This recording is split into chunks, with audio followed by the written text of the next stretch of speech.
Hello guys. In today's video, I am going to show you how to use Sanity.io for beginners.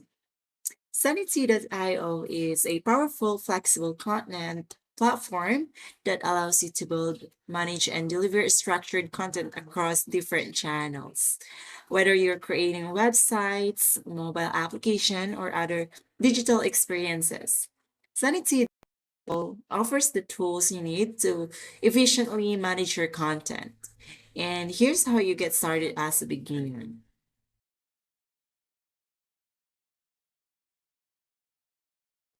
First, you will need to create an account on sanity.io.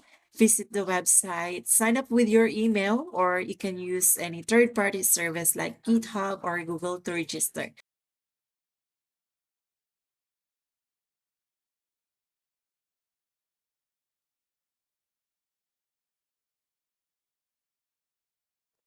In this case, we'll manually set up for a new account. First, input your first name followed by your last name as well as your email. Then create a strong password and confirm. Once done, hit the create account.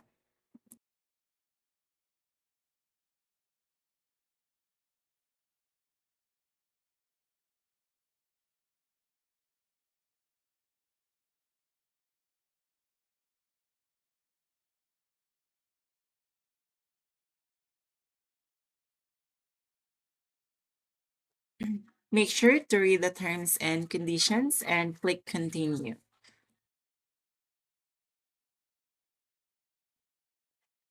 Next, you will be guided through the process of creating your first project with Sanity. Follow these 7 steps to continue. At this point, you'll need to name your project. For example, we can put here Jaramal's project. Then once done, you can click create the project.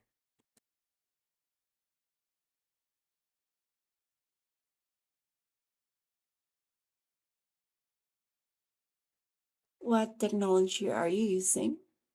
You can select as many as you can, as long as you're familiar with the technology or the tools.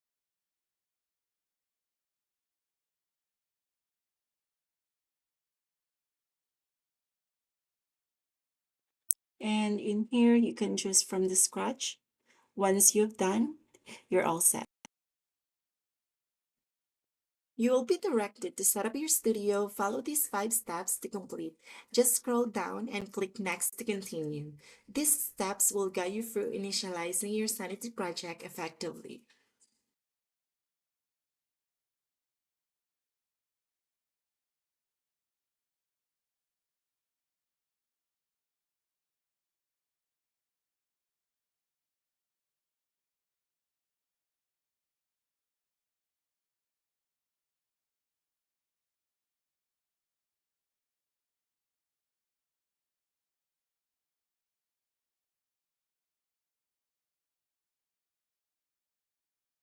Once you have completed the steps, you will be directed to the dashboard, which serves you as your central hub for managing your projects and configurations. From here, you can view your existing projects or start a new one. After the project setup, you will be taken to the dashboard where you will find the members section. This is where you can manage team access by inviting other users and assigning roles.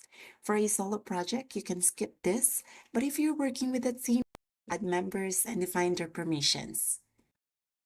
For a studio section is a customizable interface where you manage and organize your content. You can create, edit, and structure your content using predefined schemas or modify them to suit your needs. And in dataset section are collection of content, documents, and assets that are managed separately, allowing for organization and control across different projects or environments. In Access section, you manage who can interact with your project by setting up 2 options: roles, which define users' permission, and resources. To create a new role, click the plus sign button and add. In the Activities section, you can view a log of all changes made to your datasets, helping you track edits and monitor user interaction. In the usage section, provides insight into your dataset's performance, showing metrics like documents counts, API requests, and storage usage.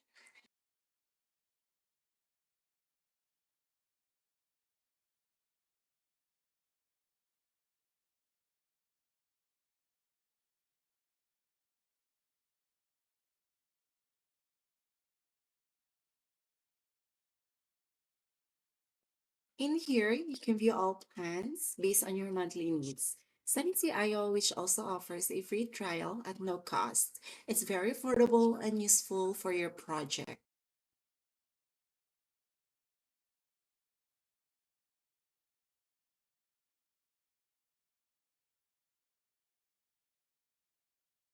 API features webhooks for event-triggered actions, CORS, origins for securing access to trusted domains, and tokens for authenticated user interactions.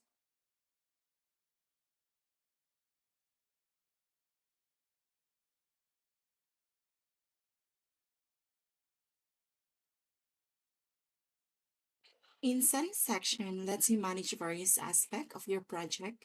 In here, you can view the general settings, activity feed, API settings, danger zone, transfer ownership, archive, and delete project as needed. That's it. We're all set. Thank you so much for joining me in this Sanity IO tutorial. We've explored from account creation to the dashboard and the key features. I hope you learned a lot. And if you found this video helpful, don't forget to like, share, and subscribe.